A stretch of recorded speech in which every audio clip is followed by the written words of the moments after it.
This is Richard Wolff from Democracy at Work responding to another Ask Prof. Wolff question from our Patreon community.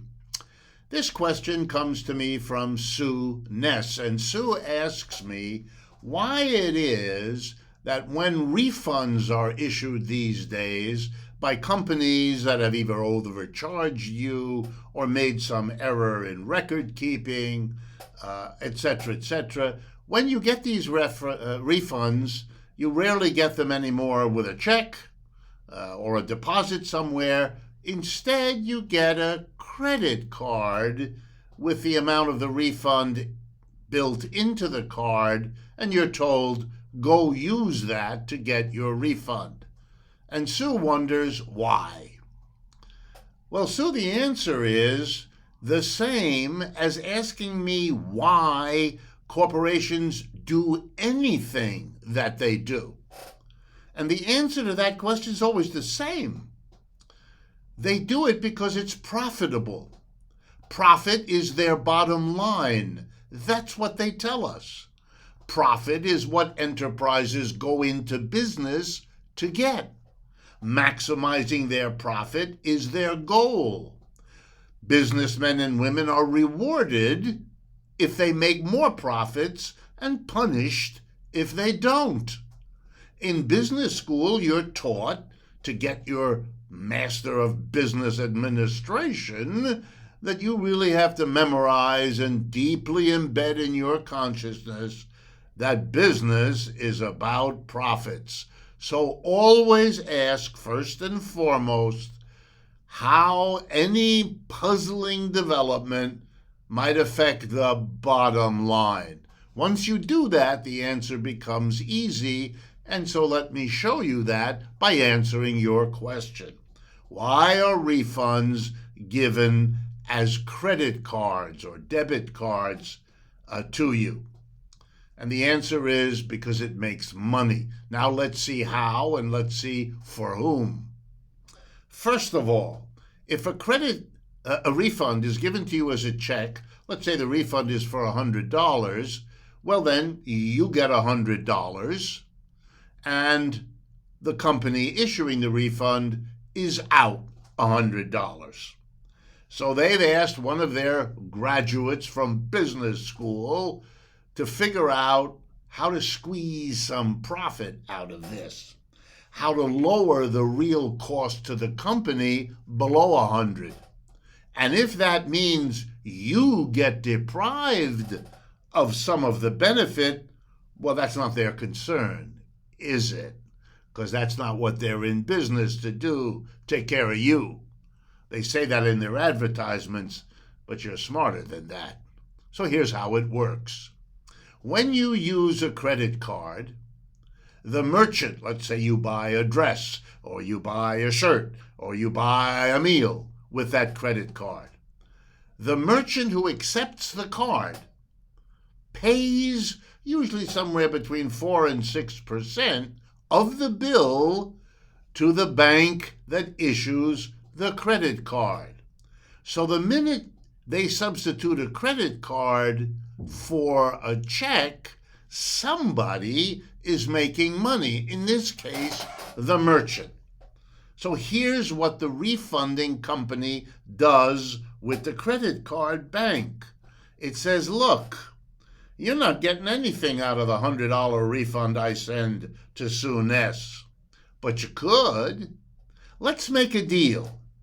You arrange to handle the credit card that I'm going to send to Sue Ness for her $100 refund.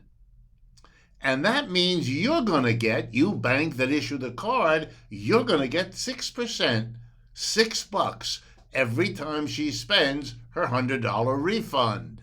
And isn't that nice for you?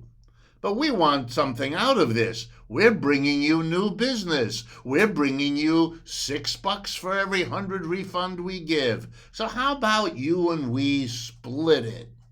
You take a little less, you're still getting 3%, and that's pretty good money you wouldn't have got otherwise. good for your profits, and it's good for us because the $100 refund now only costs us $97. For one person, of course, it wouldn't matter, but there are tens or hundreds of thousands of people getting refunds, and that money adds up.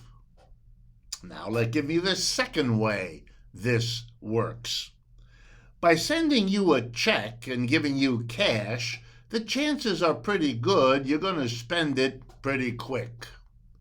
By giving you another credit card when you have others already in your wallet, and you're quite likely to stick this in the back and maybe forget about it, you're not going to use the $100. You're not going to spend it all at once. You're not going to use the credit card quite as quickly as you might have used cash sitting in your wallet.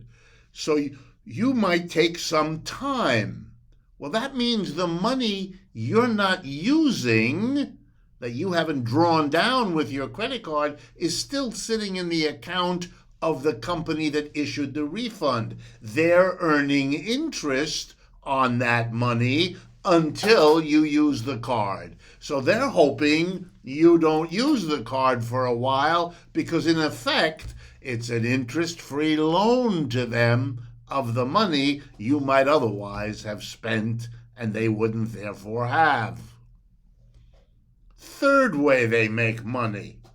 They've discovered, because they do this, that a good number of people use part of the credit card, and then when there's just, $2 or $3 left on it, or $5 or $10 left on it, they can't really use it if they buy something that costs more than that. So it sits there and they forget about it. A certain number are going to lose their credit card or forget about it. That's money out of 100 that they will never have to honor.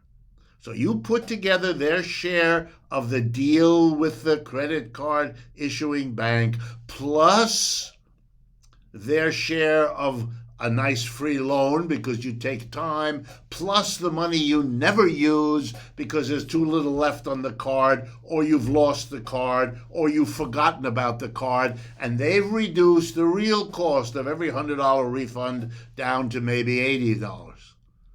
Well, that's 20%. That's more profitable than many of the things these companies do.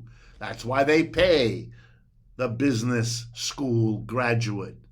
And make no mistake, you end up not really getting $100. You're getting only $80. You're the loser. We're the loser. And the profiteers have swindled us again. That's how the system works. Every corner, every angle, every maneuver, every minute movement is looked at to make more profits. And the bottom line is that we all have less purchasing power. They get the money, we lose it. It's the way the system is set up. If you change the system, we wouldn't be at each other in this awful, endless, enervating kind of way. If such analysis, even of practical problems, are interesting to you, then please know that's what Democracy at Work is all about. That's what we do. We analyze, we present, we try to make the case. Work with us. Help us reach even more people. Share this video. Be a partner. And if you can help support the costs of this, so much the better, to whatever extent you can. For your partnership, for your support, thank you.